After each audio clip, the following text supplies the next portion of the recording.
The clock on the campus bell tower struck 2 a.m. Most of MIT's windows had gone dark hours ago, but in the mathematics building, a single office light still burned. Professor Eleanor Wright rubbed her tired eyes, staring at the equations that had consumed her for months. The Patterson Conjecture, her white whale, unsolved for decades, career-defining if cracked, impossible by all accounts. With a sigh, she gathered her coat and laptop, finally admitting defeat for the night. That's when she heard it, the faint sound of chalk scratching against a blackboard echoing through the empty hallway. No one should be here at this hour. No one but her. Before we jump back in, tell us where you're tuning in from, and if this story touches you, make sure you're subscribed, because tomorrow I've saved something extra special for you. Boston winters had a way of seeping into your bones, the kind of cold that made even the sturdiest New Englanders quicken their steps and hunch their shoulders against the biting wind. Eleanor pulled her scarf tighter as she followed the sound, down the dimly lit corridor. She'd been teaching at MIT for 15 years, long enough to know every creaking floorboard, every flickering light, long enough to recognize when something was out of place. The noise led her to an old lecture hall, Classroom 307, rarely used since the department had moved most classes to the newer East Wing. The door was slightly ajar, a sliver of yellow light spilling onto the polished floor. Eleanor hesitated. Security should handle this. Someone could be vandalizing school property. But curiosity, the curse and blessing of every academic, pushed her forward. She gently pushed the door open wider. The scene before her defied explanation. A young man stood before the massive blackboard that covered the wall. Chalk dust clouded around him like a ghostly aura as his hand flew across the surface, filling every inch with dense mathematical notation. He moved with feverish intensity, muttering under his breath, completely unaware of her presence. His clothes were worn and layered, a tattered jacket over a hoodie, over what appeared to be another shirt, practical for someone who spent too much time outdoors in the Boston winter. Eleanor stood transfixed. The equations weren't random scribblings. They formed a complex system, elegant, precise, building upon each other in a pattern that made her mathematician's heart race. This wasn't vandalism, this was genius. "Excuse me," she finally said, her voice sounding unnaturally loud in the cavernous room. The young man jumped, chalk shattering as it hit the floor. His eyes, wide with alarm, found hers. For a split second, fear flashed across his face. He looked around frantically, like a cornered animal seeking escape. "I'm not security," Eleanor said quickly, raising her hands in a placating gesture. "I'm Professor Wright, Eleanor Wright. I teach here." The young man visibly relaxed, but only slightly. He stood awkwardly, shifting his weight from one foot to another. Eleanor noticed his boots, the soles separating from the uppers, held together with what looked like duct tape. "I'm sorry," he mumbled, gesturing vaguely at the blackboard. "I'll clean it up. I know I shouldn't be here." Eleanor moved closer, eyes drawn to the equations. "Did you write all this?" she asked, unable to keep the wonder from her voice. He nodded reluctantly. "I just needed somewhere warm for a few hours. The guard, Joe, he lets me in sometimes. I don't touch anything important, I promise. Just the chalk." Eleanor barely heard him. Her attention was consumed by what covered the blackboard. What she had initially taken for an elegant but standard mathematical exploration revealed itself to be something far more extraordinary. The young man had been working through variations of non-linear partial differential equations, obscure, ones that constituted a cornerstone of the very problem that had kept her up tonight. "This section here," she pointed, stepping closer. "What were you trying to accomplish?" The young man hesitated, glancing between her and the door as if calculating whether to run. Something in Eleanor's genuine interest must have reassured him.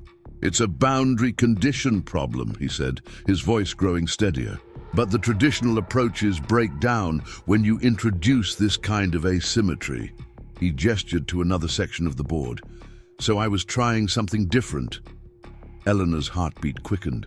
She'd spent years in academia, surrounded by some of the brightest mathematical minds in the world. She recognized the spark when she saw it, that rare combination of intuition and rigor that separated the gifted from the truly exceptional. "What's your name?" she asked. "Daniel," he said after a moment's hesitation. "Daniel Foster." "Well, Daniel Foster, you've just solved a proof that's been giving my graduate students fits for weeks." She pointed to the lower corner of the board. "And you've done it with an elegance that's..." She searched for the right word. "Beautiful." Daniel looked away, uncomfortable with the praise. In the harsh, fluorescent light, Eleanor noticed other details. The dark shadows under his eyes, the gauntness of his cheeks, the way he kept his backpack clutched close as if it contained everything valuable he owned, which she suspected with a pang it probably did. "How did you learn this level of mathematics?" she asked, genuinely curious. Daniel shrugged. "Libraries are free and warm." A ghost of a smile crossed his face. "The ones at MIT and Harvard don't kick you out if you're quiet and look like you're studying. I've been working through the advanced math sections for a few years now." Eleanor felt something shift inside her, that peculiar sensation when the universe suddenly realigns, when a problem that seemed unsolvable suddenly reveals a hidden pathway. She thought of her own journey, the scholarships that had lifted her from a small rural town in Minnesota, the mentors who had recognized her potential and nurtured it, the lucky breaks that had led her to MIT, and she thought of how easily it could have gone differently. "Are you hungry?" she asked abruptly. The question seemed to surprise both of them.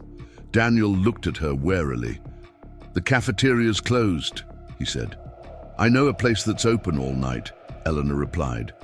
"Preparing and narrating this story took us a lot of time, so if you are enjoying it, subscribe to our channel.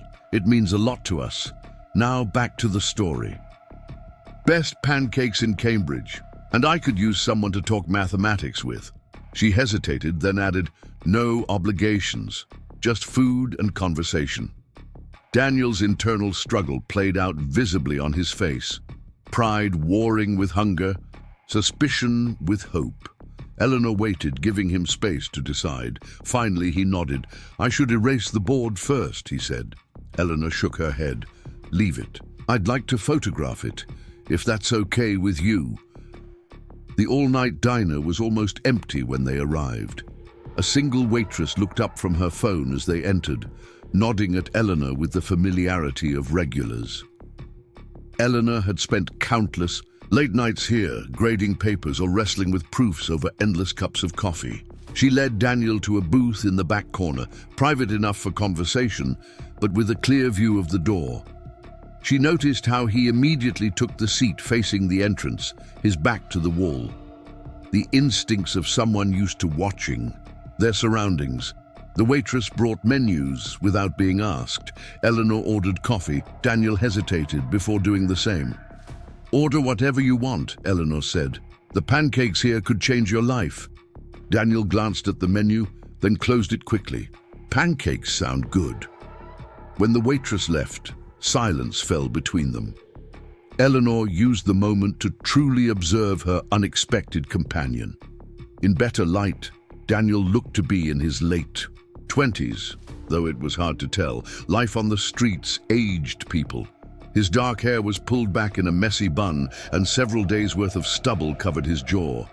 But his eyes, sharp, intelligent, observant, took in everything around him with remarkable clarity. "So," Eleanor said, wrapping her hands around her coffee mug, "non-linear partial differential equations, not exactly light bedtime reading."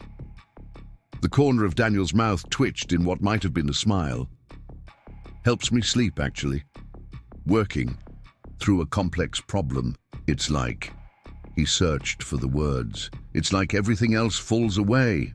All the noise, all the..." Other stuff, just pure thought. Eleanor nodded. I know exactly what you mean. It's why I became a mathematician. That moment when it all clicks into place. There's nothing like it. What do you specialize in? Daniel asked, a genuine curiosity lighting his eyes.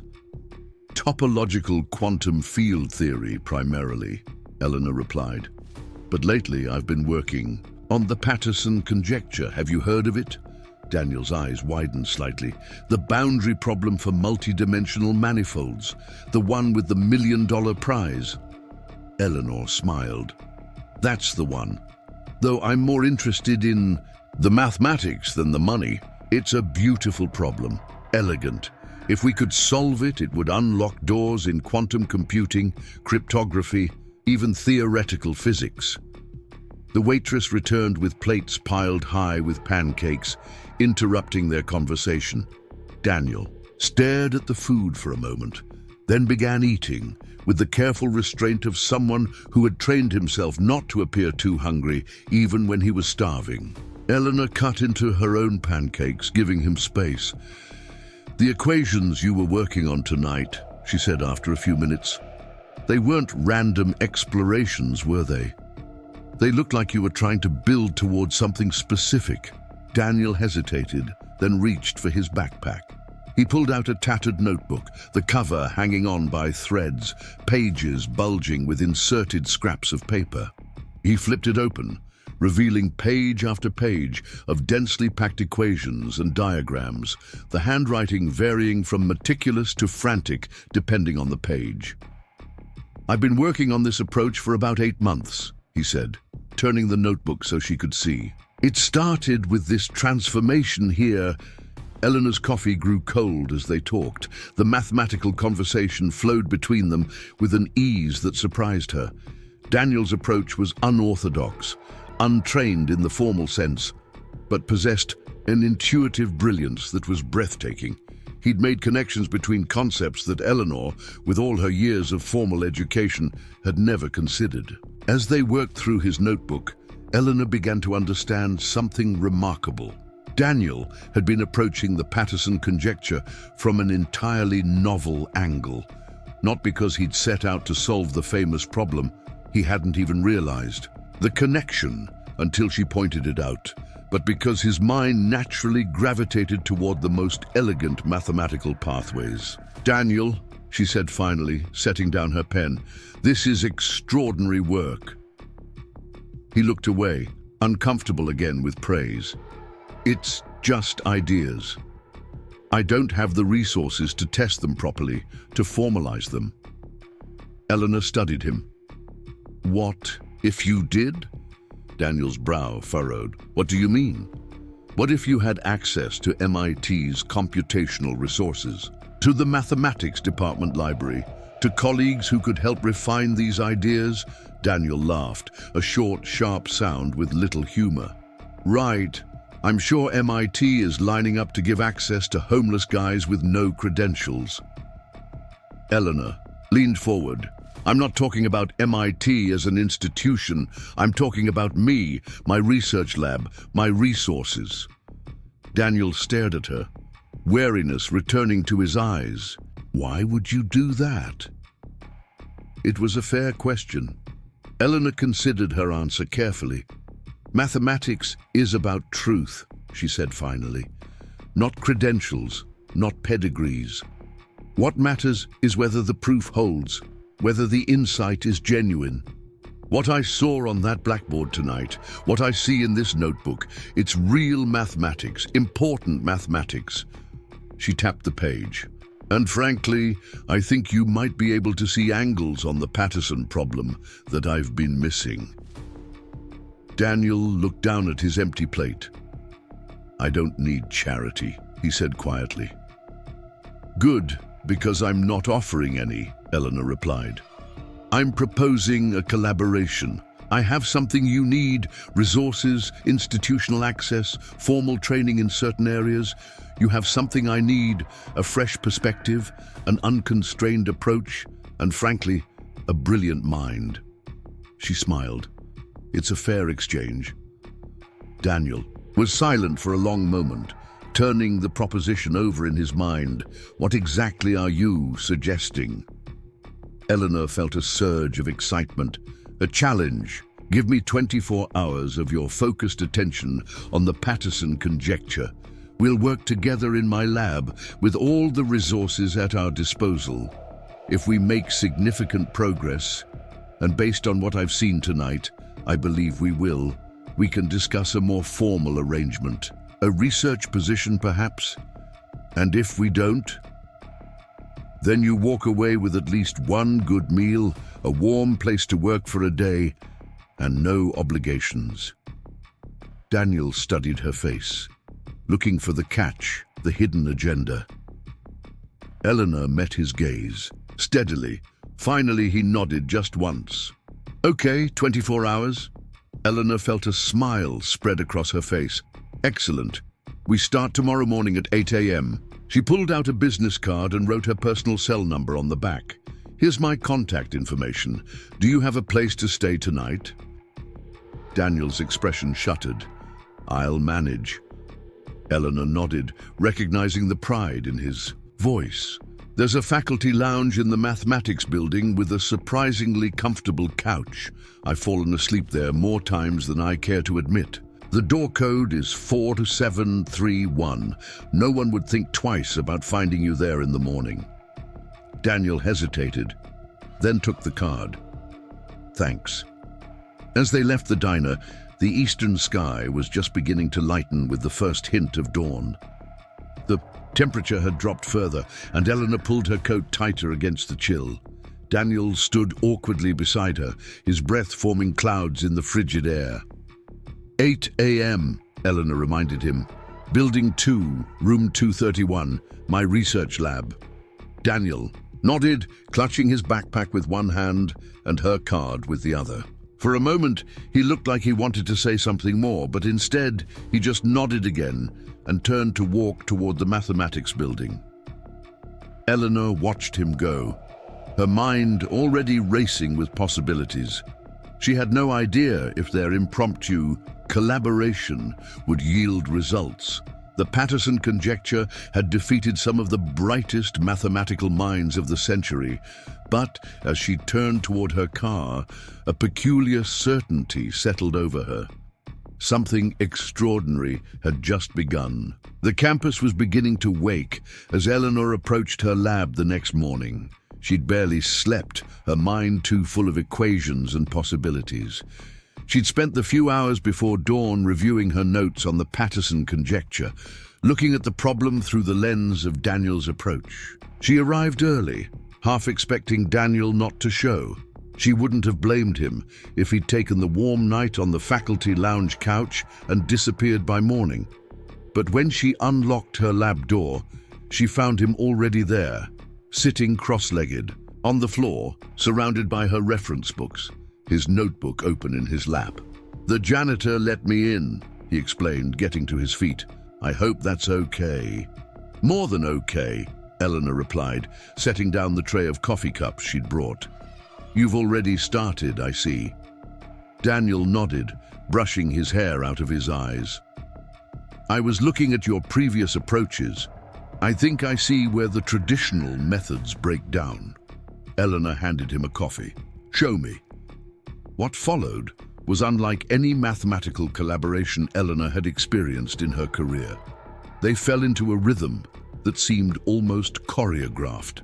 Daniel, working through intuitive leaps on the whiteboard, Eleanor formalizing the proofs, checking the logic, suggesting refinements. When they hit obstacles, they switched roles, approaching the problem from different angles.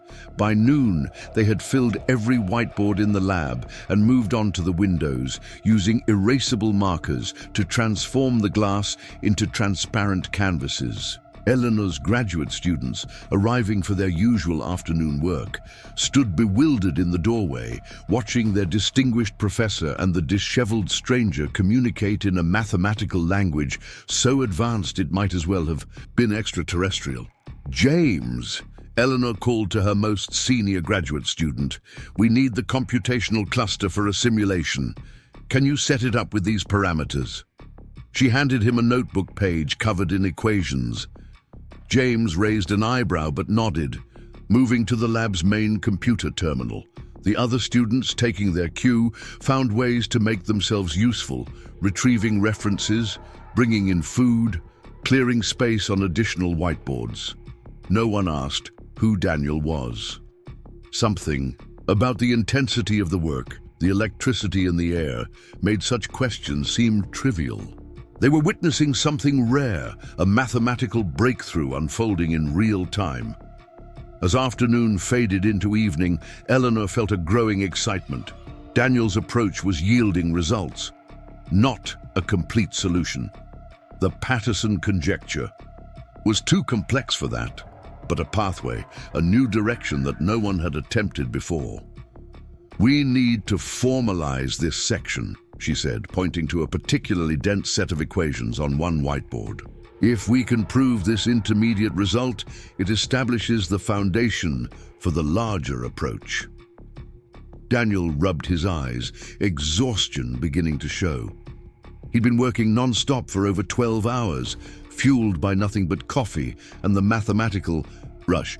"The boundary transformation is holding," he said, "but we need to verify the convergence conditions." Eleanor nodded. "James, how's that simulation coming?" "Running the final iterations now, Professor," James replied from the computer station. "Results should be available in about 20 minutes. Eleanor checked her watch. It was nearing 9 p.m. They had made remarkable progress, but the core of the problem still eluded them. She could see that Daniel was reaching his limits, his movements slower, his normally incisive mind beginning to drift. "Let's take a break," she suggested. "Get some fresh air, some real food." Daniel shook his head stubbornly. "We're close, I can feel it." Eleanor recognized the intensity in his eyes, the same fire that had kept her working through countless nights, chasing the elusive moment of clarity. But she also recognized the signs of a mind that needed rest to function at its peak. 30 minutes, she insisted. "Food and air. The problem will still be here when we get back, and we'll see it with fresh eyes." Reluctantly, Daniel agreed. They walked across campus to a small cafe that stayed open late for students during exam periods. The night air was brisk, but not as bitterly cold as the previous evening. Stars punctured the clear black sky, their light sharp and distant. "Why, the Patterson Conjecture?" Daniel asked as they walked. "Out of all the unsolved problems, why this one?" Eleanor considered the question. It's not just about the mathematics, though that's beautiful enough. It's what solving it could mean. Quantum cryptography, secure communications, computational models that could transform how we approach everything from climate modeling to medical research. She smiled. "Plus, there's something appealing about tackling a problem everyone says is impossible." Daniel nodded thoughtfully. "When I first started exploring these concepts, I didn't know they connected to the Patterson Conjecture. I was just following the mathematics where it led me." He paused. "That's how I've always done it. Follow the patterns, the elegance. The world makes sense in equations when it doesn't make sense any other way." Eleanor glanced at him. In the campus lamplight, with his focus on the mathematics rather than his circumstances, Daniel looked transformed. A young scholar discussing his passion, not a man struggling to survive on the streets. "How did you end up?" she began, then stopped herself. "I'm sorry, that's not my business." Daniel was quiet for a moment. "Mental health issues in my family," he said finally. "My mother struggled with schizophrenia. I spent a lot of my teens taking care of her. When she died 3 years ago, there were medical debts, no insurance. I was halfway through a mathematics degree at Boston University on scholarship, but I had to drop out to work full-time." He shrugged. "Then the apartment building was sold for redevelopment. Rent tripled overnight and, well, once you're on the street, it's surprisingly hard to get off it. No address, no shower, no clean clothes for interviews." He said it matter-of-factly, without self-pity, as if reciting someone else's biography. The mathematics kept me sane. Libraries during the day, campus buildings at night when I could slip in. Some security guards look the other way if you're quiet and don't make a mess. Eleanor felt a profound sadness, tinged with anger at a system designed to let people fall through the cracks. And no one at BU tried to help. Your professors must have noticed you were missing. Daniel smiled faintly. I was just one student, among hundreds. Easy to forget in a large institution.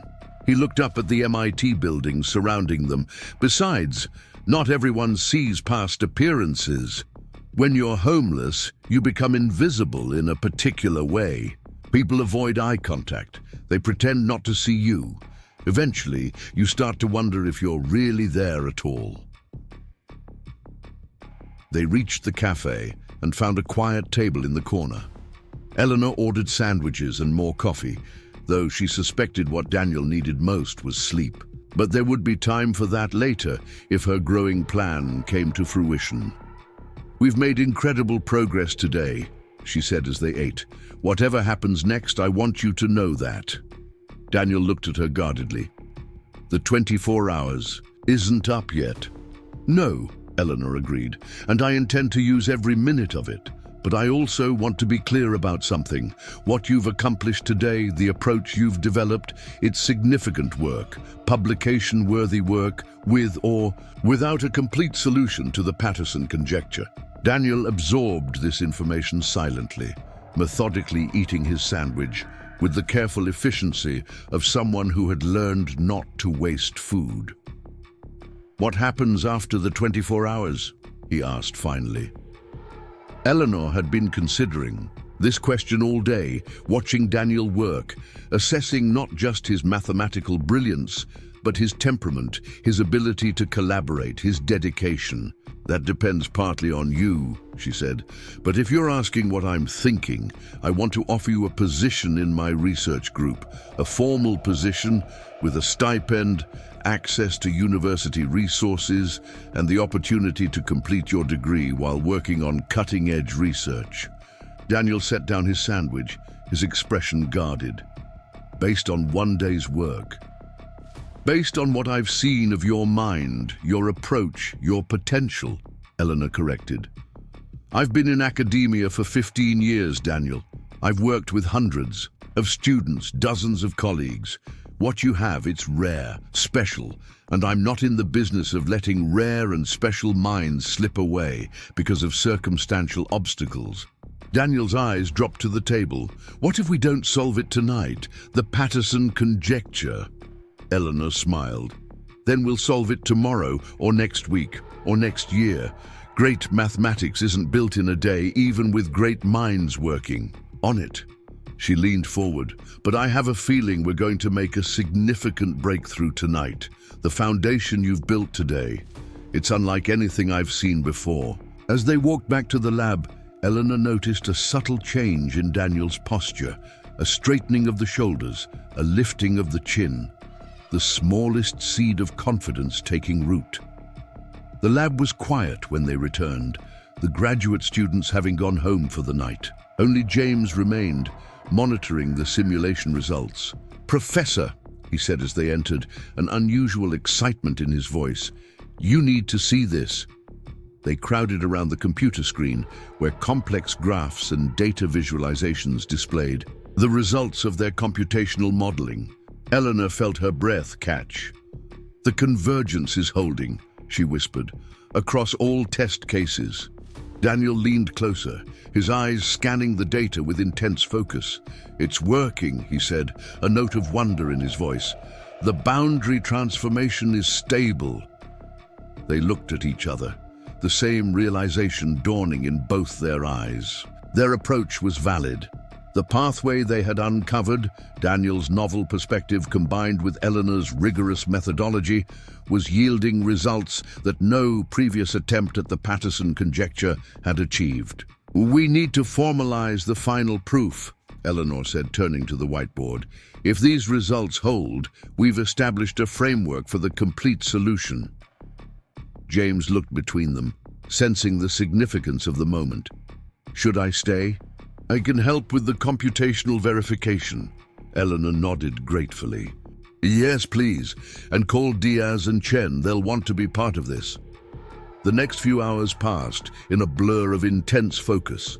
2 more graduate students arrived, bleary-eyed but eager, summoned by James's excited calls. They worked systematically, through the proof, testing each component, refining the mathematical language, building toward the complete solution. Around 3 a.m., just as the 24-hour mark approached, Daniel straightened from where he'd been hunched over a set of equations. His eyes were wide, his hand trembling slightly as he held up his notebook. I think this is it, he said quietly. The final transformation. Eleanor took the notebook, her heart racing as she worked through his latest insight. The mathematics was beautiful, elegant, precise, powerful in its simplicity. She checked and double-checked the logic, looking for flaws, for gaps in the reasoning. There were none. Run the simulation again, she told James, her voice steady despite the adrenaline coursing through her. Full parameters, all test cases. The room fell silent as James entered the equations and set the simulation running. The only sounds were the humming of the computers and the collective held breath of everyone present. 3 minutes passed. 5, 10. The computer chimed. The results appeared on screen. Convergence across all test cases, James announced, his voice hushed with awe. Stable transformation, the proof. It holds. For a moment, no one moved, no one spoke. The magnitude of what they had accomplished settled over the room like a tangible presence. Then Eleanor turned to Daniel, who stood stunned, staring at the computer screen as if unable to believe what he was seeing. Congratulations, Daniel, she said softly. You just helped solve the Patterson Conjecture. He looked at her, speechless, as the realization sank in. The impossible problem. The career-defining challenge, solved in 24 hours of inspired collaboration. We did it, he whispered. We actually did it. Eleanor nodded, feeling a surge of emotion, pride, joy, a profound sense of witnessing something extraordinary. Yes, we did. Around them, the graduate students began to understand what they had been part of. Excitement rippled through the small group as they realized they had just witnessed mathematical history being made. What happens now? Daniel asked, his voice still carrying a note of disbelief. Eleanor smiled, placing a hand on his shoulder. Now we change the world, one equation at a time, and we make sure that brilliant minds like yours are never left in the cold again. As the first light of dawn began to illuminate the lab windows, casting long golden rays across the equation-covered whiteboards, Eleanor looked at Daniel. No longer invisible, no longer forgotten, but standing tall in the light of his own brilliance. And she knew with absolute certainty that this was just the beginning. The news spread through MIT's mathematics department like wildfire. By noon the following day, the hallways buzzed with whispers of an unprecedented breakthrough on the Patterson Conjecture. Faculty members who had spent decades wrestling with the problem appeared at Eleanor's lab door, expressions torn between skepticism and hope. Graduate students lingered in the corridor, eager to glimpse the equations still covering every available surface. The Dean of Sciences had called twice already, requesting an immediate meeting. Through it all, Daniel Foster sat quietly in the corner of the lab, watching the commotion with wary eyes, his worn backpack still clutched protectively at his feet. You should get some rest, Eleanor told him gently, closing the door on yet another curious colleague. You've been up for over 30 hours. Daniel shook his head, his gaze fixed on the whiteboard where they had sketched the final transformation. I keep thinking I've missed something, he said, his voice rough with exhaustion, that there's a flaw in the logic we haven't spotted. Eleanor understood his concern. In mathematics, especially with a problem as notoriously difficult as the Patterson Conjecture, breakthroughs were met with rigorous skepticism, most importantly from the mathematicians themselves. The burden of proof was absolute. A single logical error could unravel the entire solution. "That's why we have peer review," she replied, sitting beside him. "We'll formalize everything, submit it to the journal, let the whole mathematical community examine it from every angle." She smiled.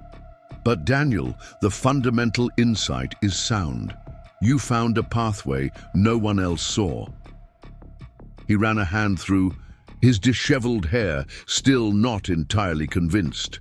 Eleanor saw the doubt in his eyes, not just about the mathematics, but about what came next.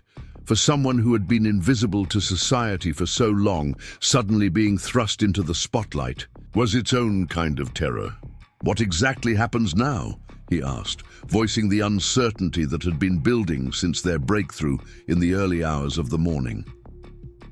Eleanor considered her response carefully. She had been contemplating this question herself, mapping out possibilities, making calls to colleagues and administrators between the waves of visitors. "First," she said, "we document everything properly. The core proof, all supporting lemmas, the computational verification. That becomes our paper for publication." Daniel nodded.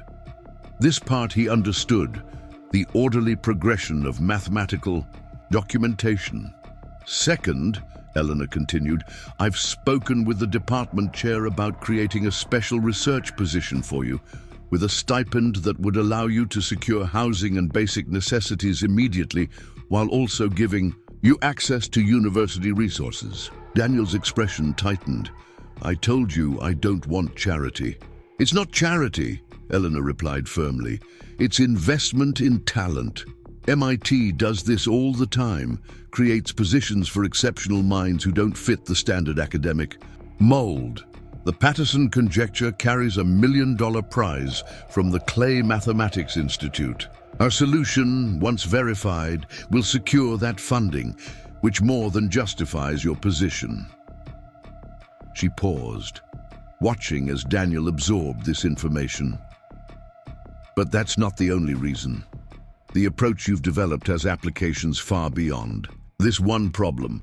There's potential for an entirely new framework in topological quantum field theory. The department isn't offering you a position out of pity, Daniel. They're doing it because what you have to offer is valuable, extremely valuable." Daniel was quiet for a long moment, wrestling with concepts more complex than any mathematical equation. Trust, opportunity, the possibility of rebuilding a life he had thought lost. "And third?" he finally asked, aware she had only listed 2 steps. Eleanor smiled. "Third, you need a shower, a decent meal that isn't from a vending machine, and about 12 hours of uninterrupted sleep. Not necessarily in that order." For the first time since she had met him, Daniel laughed. A genuine sound, rusty from disuse but real. The tension in his shoulders eased slightly. "I could use all 3, he admitted. Eleanor stood, gathering her coat and bag. "Then that's where we start. I have a guest room that hasn't seen a guest in years. It's yours for as long as you need it. No strings attached." Daniel hesitated, the old wariness returning. "Professor Wright." "Eleanor," she corrected. "Eleanor," he amended. "Why are you doing all this? You barely know me." She looked at him for a long moment, seeing beyond the worn clothes and the defensive posture to the brilliant mind and the resilient spirit that had refused to give up, even when the world had given up on him. "Because 20 years ago, I was one missed scholarship away from a very different life," she said simply. "And because mathematics has always been about seeing the patterns others miss. It would be poor scientific practice to recognize one and ignore the other, don't you think?" Daniel held her gaze, something shifting in his expression, a recognition of shared experience that transcended their different paths. Finally he nodded, gathering his precious notebook and standing up. "Thank you," he said, the words clearly unfamiliar on his tongue. Eleanor led him out of the lab, past the curious onlookers and through the tangled paths of MIT's campus to the faculty parking lot. Her modest sedan was nothing special, a 10-year-old Subaru cluttered with books and papers. But as Daniel settled into the passenger seat, she could see him taking in the simple luxury of a warm, private space with something close to reverence. The drive to Eleanor's Cambridge apartment was short, but dense with unspoken thoughts. Daniel stared out the window, watching the familiar streets pass by from this new vantage point, no longer walking on the periphery, but moving through the center, suddenly visible in a world that had overlooked him for years. Eleanor's home reflected her personality, modest but thoughtful, prioritizing function over display. Books lined every available wall. A blackboard hung in the dining room, covered with equations, evidence of late-night inspirations. The furniture was comfortable but well-worn, chosen for durability rather than style. "The guest room is this way," she said, leading him down a short hallway. "Bathrooms across the hall. There should be clean towels in the cabinet, and I can lend you some clothes until we get yours washed." Daniel stood in the doorway of the small, neat room, taking in the simple bed with its blue quilt, the empty bookshelf, the desk positioned to catch the morning light. A room designed for thinking, for working, for resting. A room with a door that closed, offering privacy and security after years without either. "I'll get you those clothes," Eleanor said, giving him space to process this latest transition. When she returned with a folded stack of sweatpants and t-shirts that had belonged to her brother during his last visit, Daniel was still standing, in the same spot, as if afraid to touch anything, to claim any space in this ordered world. "The water pressure isn't great," she added, setting the clothes on the bed, "but the hot water lasts forever. Take your time." She retreated to the kitchen, giving Daniel the privacy to acclimatize at his own pace. She heard the bathroom door close, then the sound of the shower starting. While he washed away the accumulated fatigue of their marathon problem-solving session, Eleanor made coffee and phoned for takeout from the Thai restaurant down the street. Enough. Food for both dinner and tomorrow's breakfast, anticipating that Daniel would sleep through the night and well into the next day. By the time he emerged from the bathroom, dressed in the borrowed clothes, his damp hair pulled back neatly, the food had arrived. Eleanor had set the dining table, clearing away her own work to make space for plates and glasses. Daniel appeared in the doorway, looking simultaneously more himself and less familiar, the layers of street grime gone, revealing a younger, less weathered face than she had first thought. "Feel better?" she asked, setting out the containers. "Of pad thai and green curry." Daniel nodded, running a hand self-consciously over his clean-shaven jaw. "Like a different person," he admitted. "Still the same brilliant mind, though," Eleanor replied, gesturing for him to sit. "Eat while it's hot. We can talk mathematics tomorrow, after you've rested." They ate in companionable silence, the events of the past 24 hours settling around them like dust after an earthquake.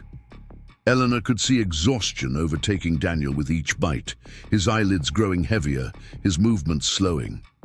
"Go to bed," she said gently when he had finished eating. "Everything will still be here in the morning." Daniel nodded, too tired to argue. He paused at the hallway, turning back to her. "I keep thinking I'll wake up and find out this was all a dream," he said quietly. "That I'm still in the campus building, trying to stay warm for one more night." Eleanor understood the sentiment. "If it helps, I keep thinking the same thing about our solution to the Patterson Conjecture." A ghost of a smile crossed Daniel's face. "Good night, Eleanor, and thank you." "Good night, Daniel." She heard the guest room door close softly. Eleanor remained at the table, sipping her coffee, her mind whirling with plans and possibilities. The Patterson conjecture had indeed been solved. She had verified and re-verified the mathematics throughout the day, finding the proof sound at every level. But that was just the beginning. What came next would be equally challenging in entirely different ways. The academic world could be ruthless in its scrutiny, particularly of outsiders. Daniel's lack of credentials would raise eyebrows, invite extra levels of skepticism. The mathematics would stand on its own merit, but the path to full acceptance would not be smooth. And then there were the practical concerns: housing, healthcare, reintegration into a society that had discarded him. One night in a guest room and one research position, no matter how genuine, couldn't erase years of systematic neglect. Eleanor sighed, gathering the empty containers. She was a mathematician, not a social worker. Her expertise lay in abstract structures and theoretical frameworks, not in rebuilding broken lives. But perhaps the same skills applied: identifying patterns, breaking complex problems into manageable components, finding pathways through seemingly impossible terrain. One step at a time, she thought. Just as they had approached the Patterson conjecture, when Eleanor woke the next morning, sunlight was already streaming through her bedroom windows. She had slept later than usual, her body demanding recovery from the intense mathematical marathon. A glance at the clock showed it was nearly 10 a.m., practically midday by her standards. She listened for sounds from the guest room, but heard only silence. Good. Daniel needed the rest even more than she did. She moved quietly through her morning routine, checking her email to find dozens of messages from colleagues, journal editors, and the dean's office. News of their breakthrough had spread far beyond MIT now, reaching the broader mathematical community. She responded to the most urgent queries, confirming that yes, they believed they had found a solution to the Patterson conjecture, and yes, they would be submitting a formal paper for peer review very soon. She was just finishing her second cup of coffee when a knock at the front door interrupted her thoughts. Through the peephole, she saw James, her graduate student, shifting nervously from foot to foot, a cardboard box in his hands. "James," she said, opening the door. "It's Saturday. What are you doing here?" He held up the box. "The computational results, Professor. The full simulation finished running overnight. I thought you'd want to see them right away." He glanced past her into the apartment. "Is he here? The guy who came up with the transformation approach?" Eleanor nodded, keeping her voice low. "He's still sleeping, I think. It was a long couple of days." James nodded eagerly. "The whole department's talking about it? Dr. Chen says it's the most significant breakthrough in the field since the Perelman proof. And Dr. Larson is saying," he lowered his voice, clearly repeating gossip, "that he came out of nowhere, that he's some kind of undiscovered genius you found living on the streets?" Eleanor narrowed her eyes. "Daniel Foster is a gifted mathematician who faced some unfortunate circumstances. That's all the department needs to know right now, James." James had the good grace to look embarrassed. "Right, of course.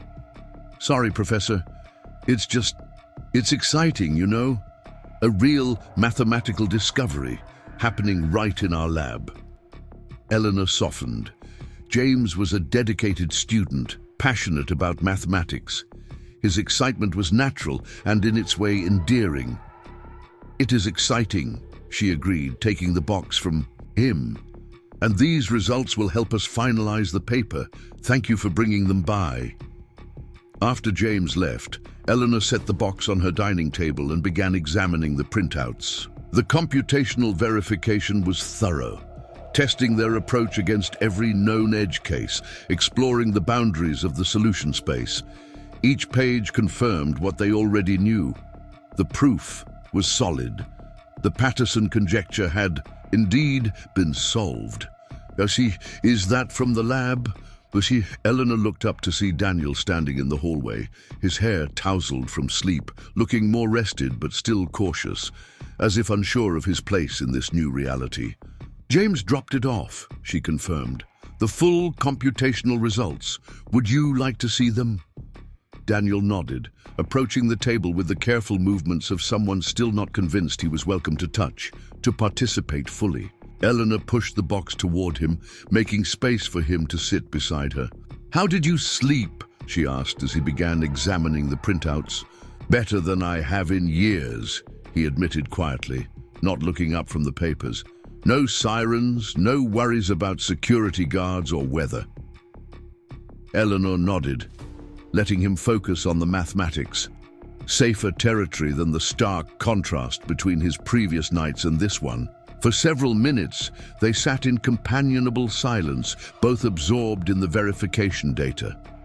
"It's holding," Daniel said finally, a note of wonder in his voice. "Across all test cases, even the edge scenarios." "Yes," Eleanor agreed. "It's solid, Daniel. We did it." He looked up at her then, the full impact of their accomplishment finally registering. "We solved the Patterson Conjecture," he said, as if saying it aloud might make it more real. "Actually solved it." "We did," Eleanor confirmed, smiling at the mix of pride and disbelief on his face. "And now comes the next phase, formalizing the proof for publication and presenting it to the mathematical community." Daniel's expression sobered. "Will they accept it coming from?" He gestured vaguely at himself. Eleanor understood the question beneath the question. Not just would they accept the proof, the mathematics would stand or fall on its own merits, but would they accept him, a homeless man without credentials, as a legitimate contributor to one of the field's most significant breakthroughs? "The mathematical community cares about truth above all else," she said carefully. "The proof will be judged on its correctness, its elegance, its completeness. Your background is irrelevant to that assessment." She paused, then added more honestly, "That said, there will be skepticism. Questions about your training, your process. Some of it will be standard scientific caution, some may be prejudice. But we'll face it together, step by step." Daniel nodded, returning his attention to the printouts. Eleanor watched him for a moment, seeing the mathematician he might have become if circumstances had been different, focused, meticulous, brilliant. The mathematician he could still become with the right support. "I've been thinking about next steps," she said. "Practical ones, beyond the paper." Daniel looked up warily. "The department has approved a special research position for you, starting immediately," Eleanor continued. "It comes with a modest stipend, health insurance, and official university access. They'll need some paperwork, identification, social security number, but we can work through that." Daniel's expression remained guarded. "And what would this position entail?" "Continuing our collaboration for starters. The Patterson solution opens doors to several related problems that would benefit from your approach. You'd also have the opportunity to complete your degree with credit for the work you've already done."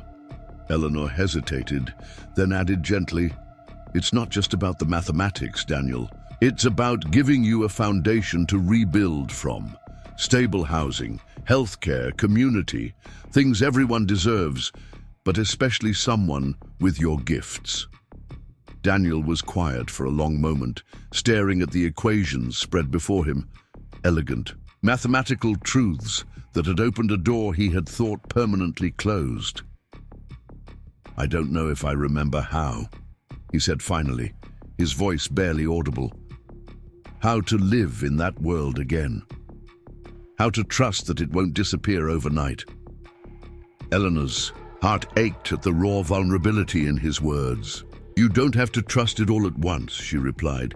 "Just take the next step, then the next. The same way we approach the Patterson problem, one logical progression at a time."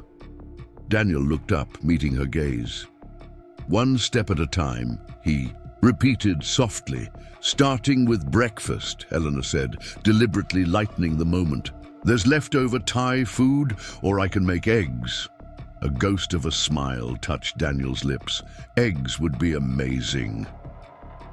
While Eleanor cooked, Daniel moved to her living room, drawn to the bookshelves that lined the walls. She watched him from the kitchen as he ran his fingers along the spines, occasionally pulling a volume out to examine it more closely. His reverence for the books, for knowledge, for ideas captured in physical form was palpable. "My personal mathematical library," Eleanor explained, bringing plates to the coffee table, "collected over 20 years of study and research." Daniel carefully replaced the volume he had been examining, a rare first edition of Hardy's mathematical treatise, and joined her. "I used to dream of having a library like this," he said, taking the offered plate. "Back when I was at BU, I had this idea that I'd become a professor someday, with an office full of books and students who wanted to learn." "That dream isn't gone," Eleanor said. "It just took a detour." They ate quietly, Daniel occasionally, glancing around the apartment as if still trying to convince himself that this was real. The food, the shelter, the respect for his mind after years of being treated as invisible, or worse, as a nuisance to be removed. "I was thinking," Eleanor said as they finished eating, "that we should go shopping today. Get you some clothes of your own, toiletries, whatever else you need immediately. The stipend won't be processed for a few days, but I can cover it until then." Daniel's instinctive resistance was visible in the tightening of his shoulders. "I can't ask you to—" "You didn't ask," Eleanor interrupted gently. "I offered. And it's an advance, not a gift.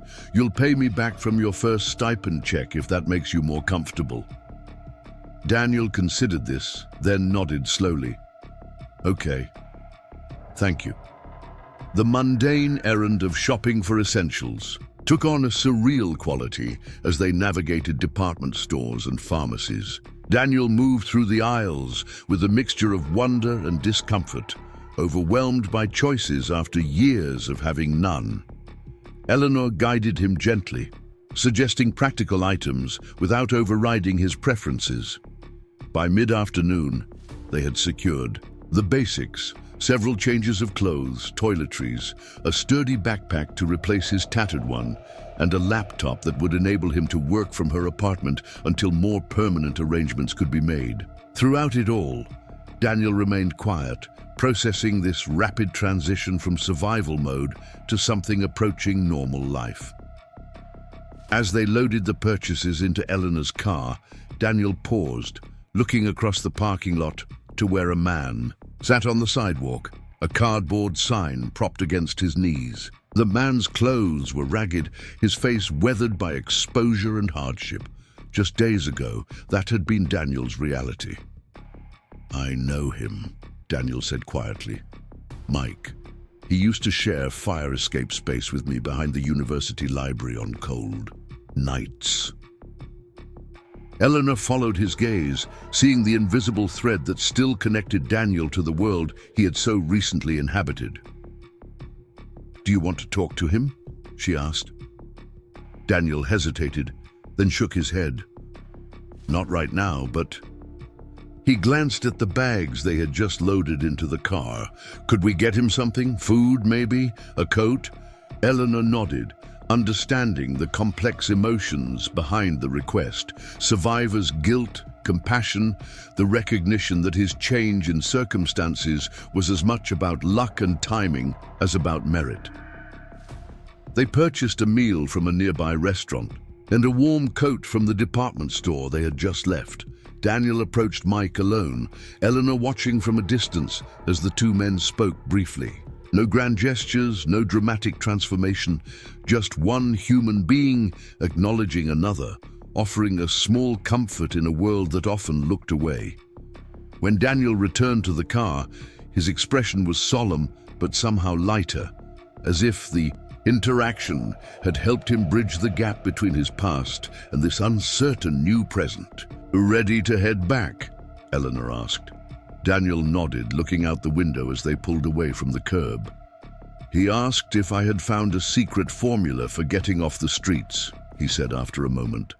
I almost laughed, but then I realized, in a way, I did. He glanced at Eleanor, just not the kind he meant. Eleanor drove in thoughtful silence, considering the cosmic coincidence, or perhaps not coincidence at all, that had led her to the classroom that night, that had connected a struggling mathematician with exactly the problem his unique perspective could solve. Back at the apartment, Daniel set about organizing his new belongings in the guest room with methodical precision. Eleanor left him to it, understanding his need to create order, to establish a small domain of control in a life that had been defined by its absence. Later, as evening descended, they sat at Eleanor's dining table, the Patterson proof spread before them, refining the formal documentation for publication. The work was detailed and exacting, requiring absolute precision in the mathematical notation and argumentation, but it was also deeply satisfying, the culmination of their unlikely partnership.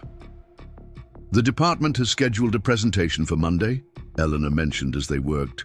Nothing too formal, just a walkthrough of the key insights for the faculty and graduate students. Would you be comfortable participating? Daniel looked up from the equation he had been refining, uncertainty flickering across his face. Presenting to professors, to colleagues, Eleanor corrected gently. And yes, this is your work as much as mine, more so in many ways. The mathematical community should hear it from you directly. Daniel was quiet for a moment, contemplating this next hurdle. What if they ask about my background, my credentials?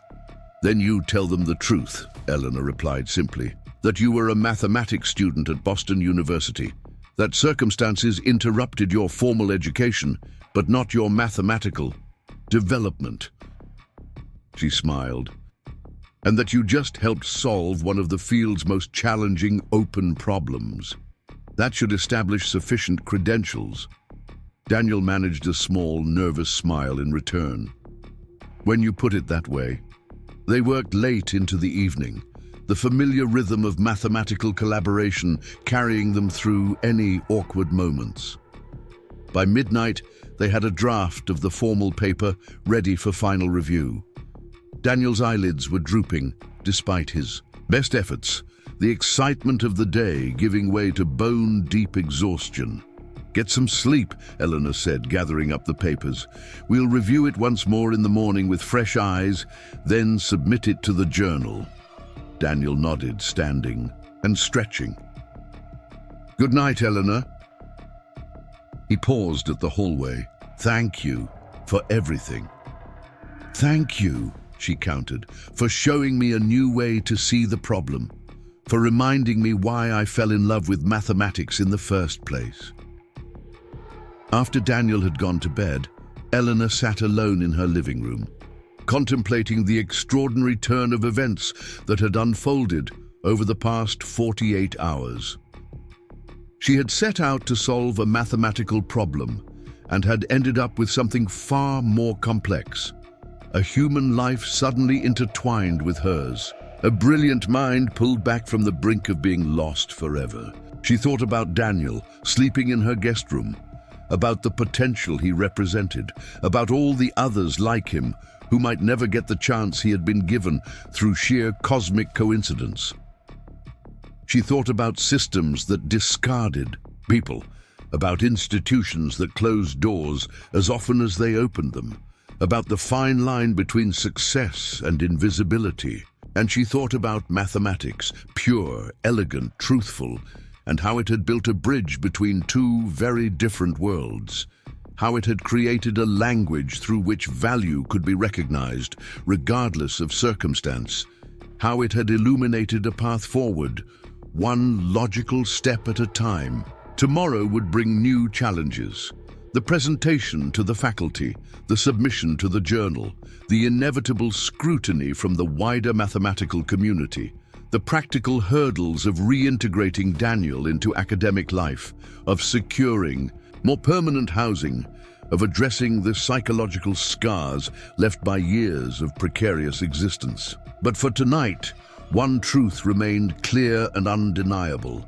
A light that had nearly been extinguished was burning again, illuminating pathways previously hidden in darkness. And perhaps that, even more than the Patterson Conjecture, was the real breakthrough.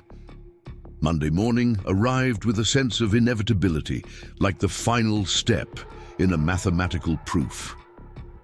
Daniel stood before the mirror in Eleanor's guest bathroom, adjusting the collar of his new button-down shirt. The face that looked back at him was both familiar and strange, clean-shaven, hair neatly trimmed thanks to a Sunday afternoon visit to a barbershop, eyes bright with a combination of anxiety and determination. Gone was the hollow-cheeked man who had haunted campus buildings and public libraries.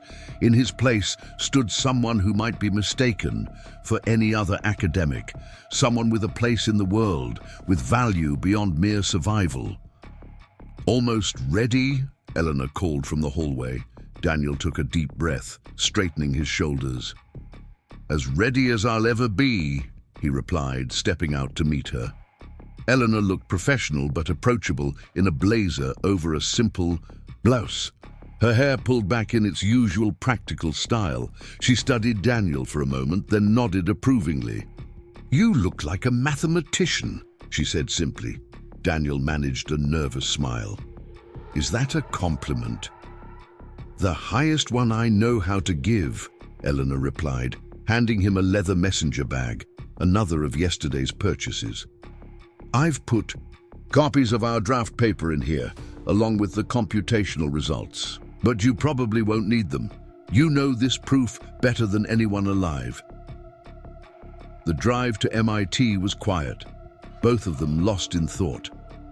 Daniel stared out the window at Cambridge passing by, the morning sun illuminating the red brick buildings and bare-branched trees. When they pulled into the faculty parking lot, he remained motionless for a moment, gathering courage for what came next. "We can postpone if you're not ready," Eleanor offered, reading his hesitation. Daniel shook his head. "No, I need to do this." He turned to her, his expression resolute. "I've been invisible for too long." They walked across campus together, their breath forming clouds in the chilly morning air. Students rushed past, bundled against the cold, hurrying to early classes. None of them gave Daniel a second glance. He was just another face now, just another person with a right to be there. The transformation was extraordinary in its ordinariness. The mathematics department occupied an older building, its hallways lined with portraits of distinguished faculty and framed reprints of groundbreaking papers. As they approached the seminar room where the presentation would take place, Daniel slowed, taking in the legacy that surrounded them. "I used to sneak in here sometimes," he confessed quietly, "to use the reference library after hours. I always stayed in the shadows, afraid of being caught, of being thrown out." Eleanor touched his arm gently. "Today, you walk in through the front door with your head high." The seminar room was already half full when they entered. Faculty members from the mathematics department mingled with graduate students and a few visitors from related fields who had heard about the breakthrough. Conversations hushed briefly as heads turned to examine the newcomer at Eleanor's side, the mysterious mathematical savant who had emerged from nowhere to help crack one of the field's most challenging problems. Eleanor led Daniel to the front of the room where a large whiteboard awaited, already partially filled with the preliminary equations of their proof. Dr. Chen, the department chair, approached them with an extended hand. "Professor Wright," he greeted Eleanor warmly, then turned to Daniel. "And you must be Mr. Foster. I'm very much looking forward to your presentation." Daniel shook the offered hand, his grip firm despite his nerves. "Thank you for the opportunity, Dr. Chen." "The opportunity is ours," Chen replied with genuine enthusiasm. "A solution to the Patterson Conjecture. It's a momentous achievement, and I understand your approach is quite unconventional." "It developed outside traditional academic pathways," Eleanor interjected smoothly. which is precisely why it succeeded, where conventional methods failed. Chen nodded, accepting this framing. Well, we're eager to learn. Shall we begin in about 5 minutes? Give everyone time to settle in? As Chen moved away to greet other arrivals, Daniel leaned closer to Eleanor. That was diplomatic, he murmured. Truth with appropriate emphasis, she replied with a small smile. A skill worth cultivating in academia. The room continued to fill until every seat was taken, with additional attendees standing along the walls. Daniel recognized a few faces from his former life at Boston University, professors whose classes he had attended years ago. None of them showed any sign of recognizing him, the invisible homeless man they might have passed on the street without a second glance. At precisely 10 a.m., Dr. Chen called the room to attention. Good morning, colleagues. As you've all heard by now, we have something extraordinary to share today. Professor Eleanor Wright and Mr. Daniel Foster have developed what appears to be a complete solution to the Patterson Conjecture. A murmur ran through the audience, excitement mingled with the healthy skepticism of professional mathematicians. Chen continued, they have agreed to present their approach and take questions. Professor Wright, Mr. Foster, the floor is yours. Eleanor stepped forward first, providing context with the practiced ease of an experienced academic. The Patterson Conjecture has resisted conventional approaches for decades. What we'll present today is not merely an incremental improvement on existing methods, but a fundamentally different perspective. She turned to Daniel, a perspective that Mr. Foster developed through years of independent study and unconventional thinking. With that introduction, she stepped aside, giving Daniel center stage. It was a deliberate choice, establishing him as the intellectual leader of their collaboration, not just an assistant or a curiosity. Daniel felt a moment of panic as all eyes turned to him. The whiteboard before him suddenly seemed vast and empty, the silence expectant. Then he picked up a marker and something shifted. The mathematics took over, the elegant, orderly world where his mind had always found refuge, even during the darkest periods of his life. He began to write, explaining. As he went, his voice gaining confidence with each equation. The traditional approach to the Patterson Conjecture focuses on constructing a direct proof within established topological frameworks, he explained, filling the board with precise notation. But what if we instead reconsider the boundary conditions from first principles? For the next 45 minutes, Daniel led the audience through the elegant mathematical journey that had culminated in their breakthrough. He derived key lemmas, explained transformations, illustrated the conceptual shifts that had allowed them to see pathways invisible to previous attempts. Eleanor occasionally added context or clarification, but mostly she watched with quiet pride, as Daniel commanded the room through the sheer power of his mathematical insight. The academics in the audience leaned forward in their seats, expressions shifting from polite interest to genuine engagement to frank amazement. Even those initially skeptical of the outsider in their midst could not deny the rigorous beauty of the mathematics before them. Equations have no prejudice. Proofs recognize no social hierarchy. In the realm of pure mathematics, only truth matters, and the truth Daniel presented was compelling. When he finally set down the marker, the room remained silent for a moment, processing what they had witnessed. Then Dr. Chen spoke up. Extraordinary, he said simply. I have questions, as I'm sure we all do. But first, this is remarkable work, Mr. Foster. And with that, the floodgates opened. Hands rose throughout the room, not with the skepticism Daniel had feared, but with genuine intellectual engagement. How had he conceived of the boundary transformation? What implications did this approach have for related conjectures? Had they considered applications to quantum information theory? Daniel answered each question with growing confidence, occasionally deferring to Eleanor, but mostly relying on his deep understanding of the material. The mathematics was his native language, one he spoke with fluency and precision, despite his lack of formal credentials. After nearly an hour of rigorous questioning, Dr. Chen finally called the session to a close. "We could continue all day, I'm sure," he said, "but I think it's clear to everyone present that this work represents a significant breakthrough. Professor Wright, Mr. Foster, thank you for sharing it with us." As the audience began to disperse, several faculty members approached to introduce themselves to Daniel, to ask follow-up questions, to invite him to smaller group discussions. No one asked about his background or credentials. The mathematics had spoken for itself. Eleanor stood back, watching, as Daniel navigated these interactions with growing ease. This was what she had hoped for. Acceptance based on intellectual merit, a door opened by mathematical truth that no social prejudice could close again. Dr. Chen joined her, his expression thoughtful. "He's quite remarkable," he observed quietly. "Yes," Eleanor agreed, "he is." "And his background?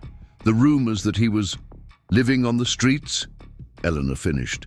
"Yes, that's true. Daniel was a mathematics student at Boston University until family circumstances forced him to withdraw. He continued his studies independently, using public libraries and occasionally university facilities during off hours." Chen nodded slowly. "And you discovered him?" "Working on equations, in an empty classroom at 2 a.m., Eleanor replied. "The mathematics caught my attention first. The circumstances came second." Chen was quiet for a moment, processing this information. "The special research position has been approved," he said finally. "Effective immediately. And the department is prepared to explore options for formal degree completion, with appropriate credit for demonstrated knowledge." Eleanor felt a weight lift from her shoulders. "Thank you, Richard. That will make a significant difference." "It's not charity," Chen added, echoing Eleanor's earlier words to Daniel.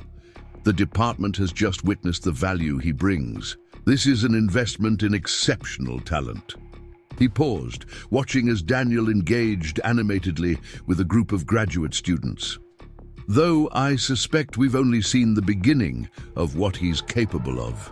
As the room gradually emptied, Daniel finally made his way back to Eleanor, his eyes bright with intellectual engagement and perhaps for the first time, genuine belonging. "That went better than I expected," he admitted. "It went exactly as it should have," Eleanor replied. The mathematics spoke for itself. "And now," she added with a smile, "we celebrate. Lunch is on me." They chose a small restaurant near campus, somewhere quiet, where they could decompress after the intensity of the morning. Daniel sat across from Eleanor, an untouched sandwich before him, still processing the events of the presentation. "They actually listened," he said wonderingly. "Really listened without seeing the homeless man?" Eleanor finished gently. "That's how it should be, Daniel. In mathematics, in academia, in life, we're judged by the quality of our ideas, not the circumstances of our existence." Daniel nodded slowly. It felt, I don't know how to describe it, like finally being seen, really seen for the first time in years. "It's just the beginning," Eleanor said. "The paper will be published. There will be more presentations, conferences, collaborations. The Patterson Prize, once the solution is formally accepted. And Dr. Chen has confirmed your research position. The department is also working on a pathway for you to complete your degree." Daniel was quiet for a moment, absorbing this information, this sudden expansion of possibilities after years of contraction. "I've been thinking," he said finally, picking at the edge of his sandwich, "about Mike and others like him, people who don't have advanced mathematics to lift them out of invisibility." Eleanor nodded, understanding immediately. One random encounter in a classroom at 2 a.m. isn't a systemic solution, she acknowledged. Exactly. I got lucky. Most don't. Daniel looked up, meeting her gaze directly. What if we could create something more deliberate? Some kind of bridge between academic institutions and people who've fallen through the cracks, not just for mathematicians, but for anyone with unrealized potential. Eleanor considered this, seeing the genuine passion behind his words. What specifically are you thinking? A program, Daniel said, leaning forward, one that actively seeks out talent in unconventional places, libraries, shelters, community centers, that provides not just academic resources, but the practical support needed to cross the gap. Housing security, healthcare, mentorship. Eleanor smiled, recognizing in his vision the same elegant problem-solving approach he'd applied to the Patterson Conjecture, identifying the core issue and building a direct pathway to address it. It's ambitious, she noted. So was solving Patterson, Daniel countered with a small smile. Fair point. Eleanor took a sip of her coffee, considering. The Patterson Prize is $1 million. That could provide seed funding for something like this. Daniel's eyes widened. You'd consider using the prize money for this? Half of that prize belongs to you anyway, Eleanor pointed out. And yes, I would consider it. More than consider it, I think it's an excellent use of those resources. She paused, thinking through the practical aspects. It would need institutional support, partnership with social service organizations, a sustainable structure beyond the initial funding. One step at a time, Daniel said, echoing her earlier advice to him, just like the proof. Eleanor nodded, feeling a familiar excitement building, the same feeling she got when a mathematical pathway began to reveal itself. We should outline this, develop the framework. Dr. Chen would be a valuable ally in securing institutional support. Daniel smiled, a genuine, unguarded expression that transformed his features. From solving mathematical conjectures to solving social ones. They're not so different, Eleanor replied. Both require seeing patterns others miss, finding pathways through seemingly impassable terrain. She raised her coffee cup in a small toast to the next problem set.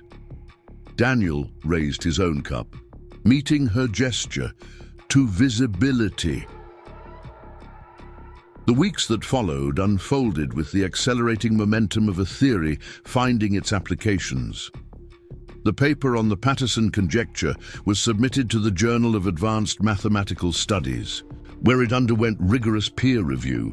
Questions came back, detailed, probing, challenging, and Daniel and Eleanor answered each one with careful precision. Meanwhile, Daniel settled into his new role as a special researcher in the mathematics department. He was assigned a small office, nothing grand, just a desk, a computer, and a blackboard, but it was his, a legitimate space in an institution that had once been accessible to him only through side doors and after-hours stealth. The transition wasn't always smooth. There were moments of disorientation, of imposter syndrome, of lingering fear that it might all disappear as suddenly as it had appeared. Eleanor watched him navigate these challenges with the same determination he'd applied to mathematics, offering support without overstepping, guidance without condescension.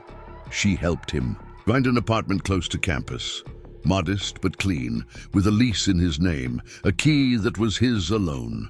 She connected him with academic advisors who could map a pathway to completing his degree. She introduced him to colleagues not as a curiosity, but as a peer, a collaborator, a mathematician of significance.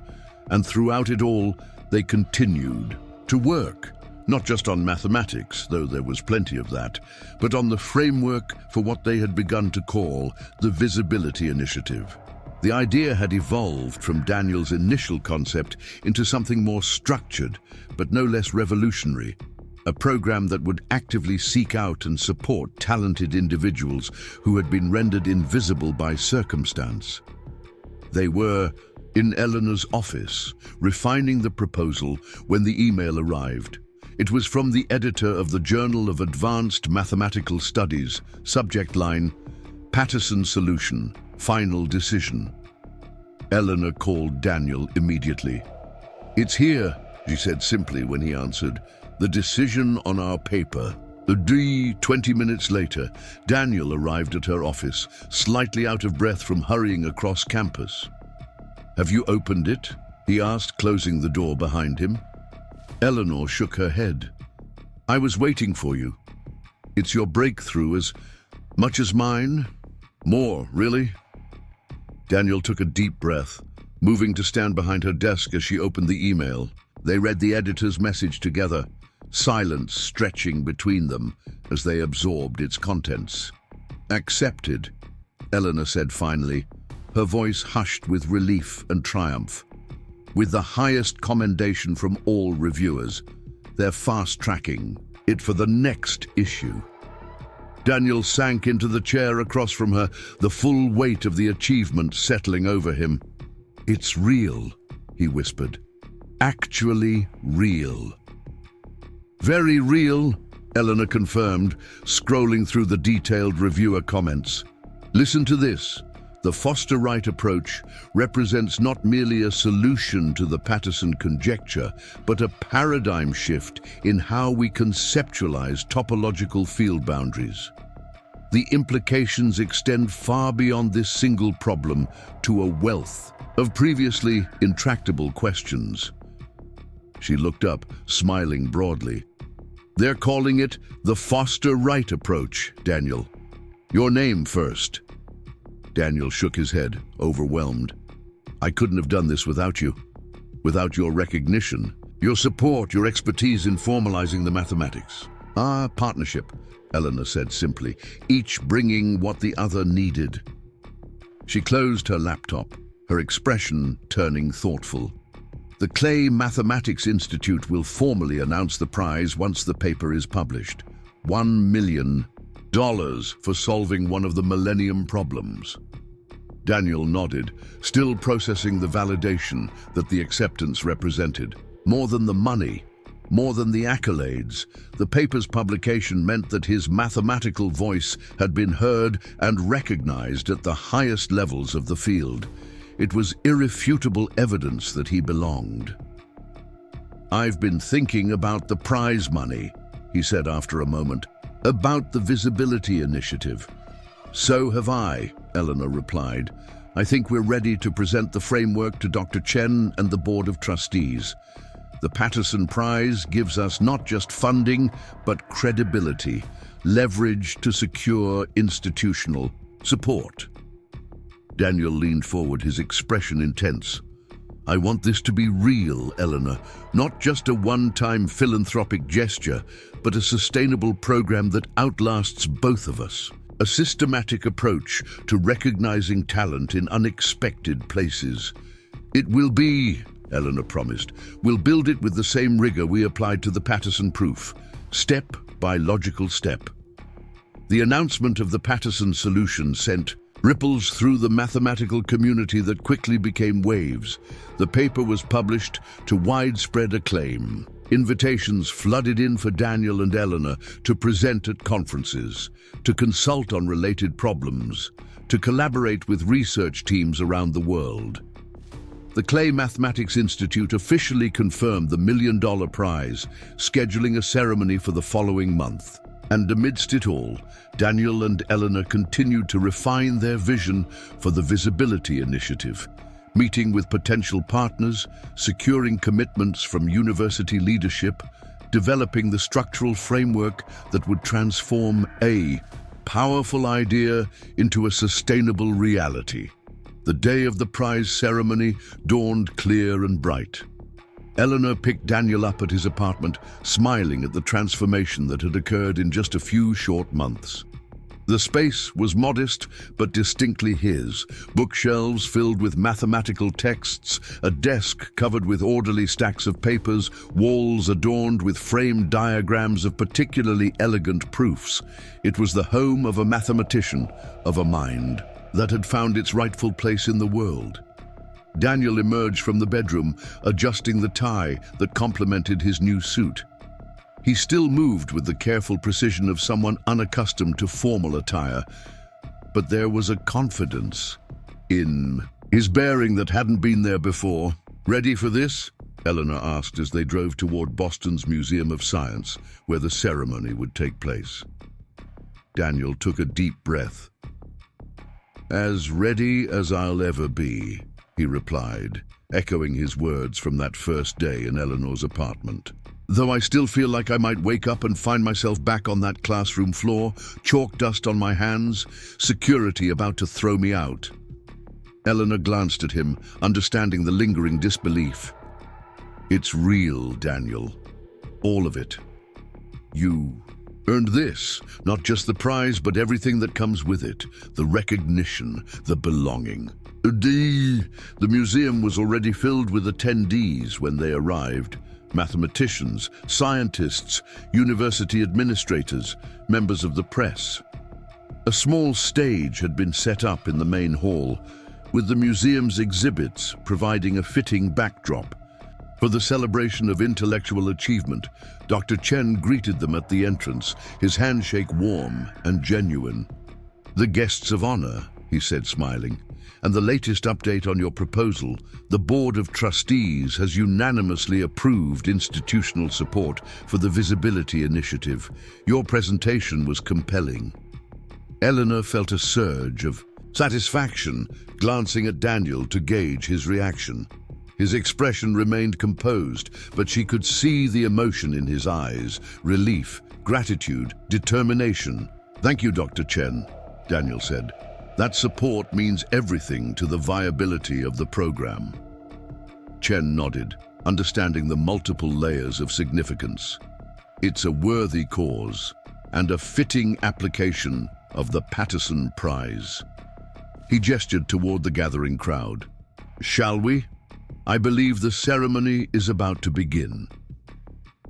The formal proceedings were brief but meaningful. Representatives from the Clay Mathematics Institute explained the significance of the Patterson Conjecture and its solution. Dr. Chen spoke about the extraordinary collaboration between Eleanor and Daniel, tactfully emphasizing the unconventional approach that had led to their breakthrough, without dwelling on the circumstances that had shaped it.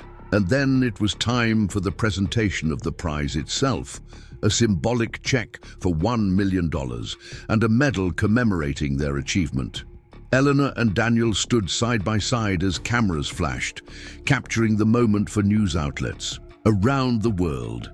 When it was their turn to speak, Eleanor went first. Her remarks focused on the mathematics and on Daniel's crucial insights. She spoke with the measured precision of an academic, but with unmistakable warmth and pride as she described their collaboration. And then Daniel stepped forward. He stood at the podium, looking out at the assembled crowd.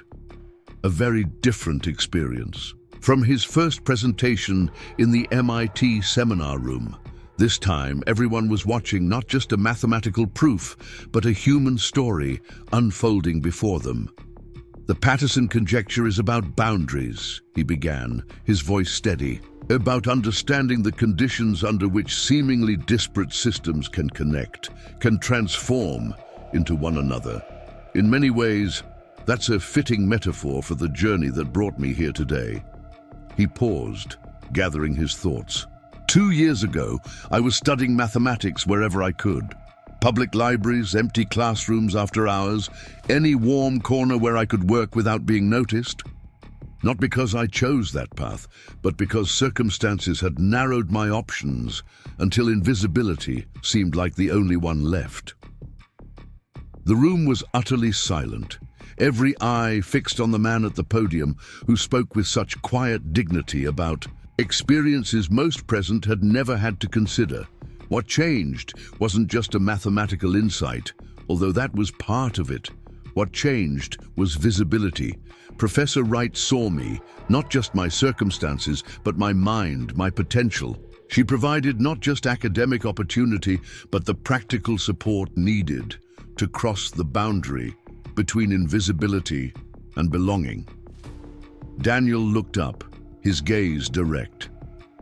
The solution to the Patterson Conjecture will advance mathematical understanding, perhaps lead to applications in quantum computing or cryptography.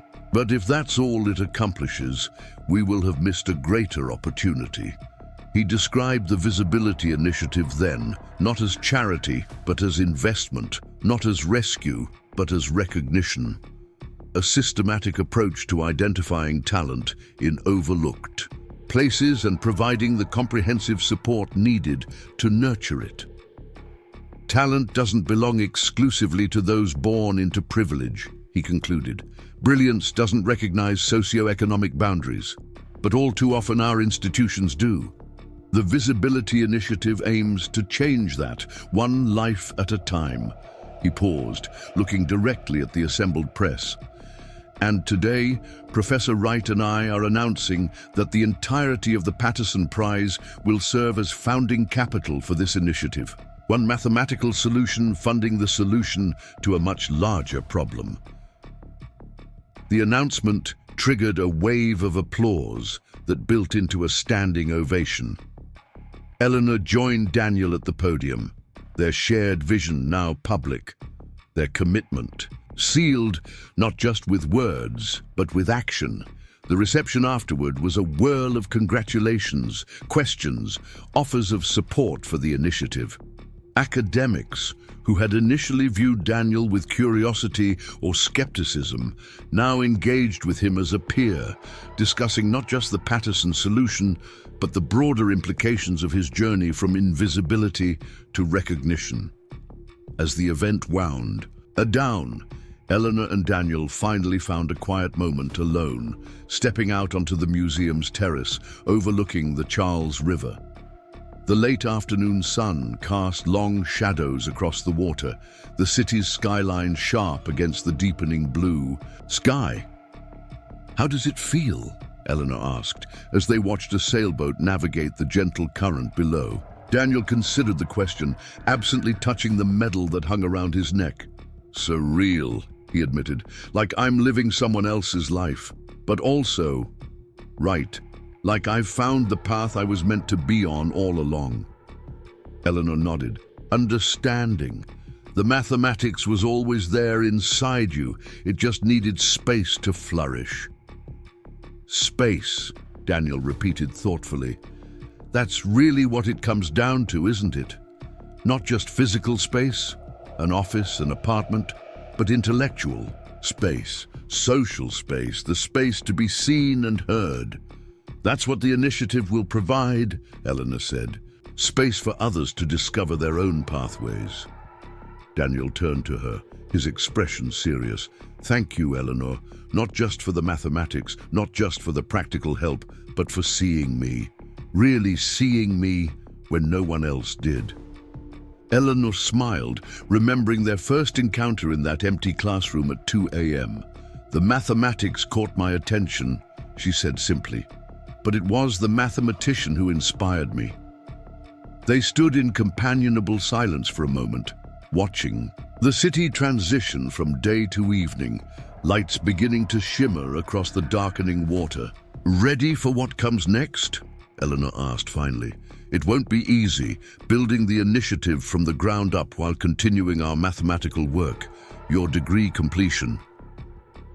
Daniel smiled, a genuine expression that reached his eyes that now held not just brilliance, but belonging, not just intelligence, but hope. "One step at a time," he replied, "just like the proof." As they turned to rejoin the reception, Eleanor glanced back at the river, at the city spread out before them, a landscape of possibilities that had once seemed as inaccessible to Daniel as the solution to the Patterson Conjecture had seemed to the mathematical community. Both had required seeing beyond conventional pathways, beyond established boundaries. Both had required the courage to illuminate what had previously been hidden in darkness. And perhaps that was the most profound connection between mathematics and humanity. The shared quest to make the invisible visible, to recognize patterns beneath apparent chaos, to find meaning and beauty in the most unexpected places. 1 year later, the Visibility Initiative welcomed its first cohort of participants, 15 individuals of exceptional talent who had been overlooked by traditional pathways to academic and professional development.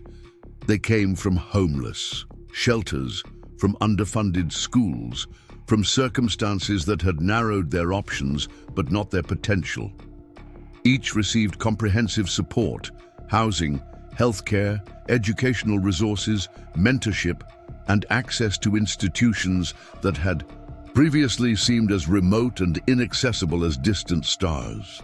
Daniel Foster, now completing his doctorate while continuing his groundbreaking mathematical research, served as the program's director, working alongside Eleanor Wright to translate their vision into practical reality. The Patterson Prize money had been supplemented by institutional support from MIT and a growing coalition of partner organizations committed to recognizing talent wherever it might be found. The headquarters of the initiative occupied a modest building near the MIT campus. Nothing grand, but functional and welcoming. In the main conference room, a framed equation hung on the wall, the key transformation that had unlocked the Patterson Conjecture, and with it, a door that had seemed permanently closed. Beneath the equation was a simple inscription: for every problem, there exists a solution. For every boundary, a transformation. For every invisible light, the chance to be seen. It wasn't just mathematics anymore. It was something larger, something profoundly human. The recognition that brilliance doesn't conform to our expectations or our prejudices, that talent can be found in the most unlikely places, and that sometimes the most important discovery isn't a mathematical proof, but a human being waiting to be seen. On quiet evenings, when the day's work was done, Daniel sometimes found himself standing in that conference room, looking at the framed equation and the words beneath it. And in those moments, he could still feel the chalk dust on his fingers, could still see the empty classroom where he had worked in solitude, could still remember the moment when a door had opened and someone had finally, truly seen him. Not the circumstances, but the mind. Not the struggle, but the potential. Not the invisibility, but the light within. And in those moments, Daniel Foster, once homeless, now honored, understood the true power of transformation, not just in mathematics, but in the world, one life at a time. Up next, you've got 2 more standout stories right on your screen. If this one hit the mark, you won't want to pass these up. Just click and check them out.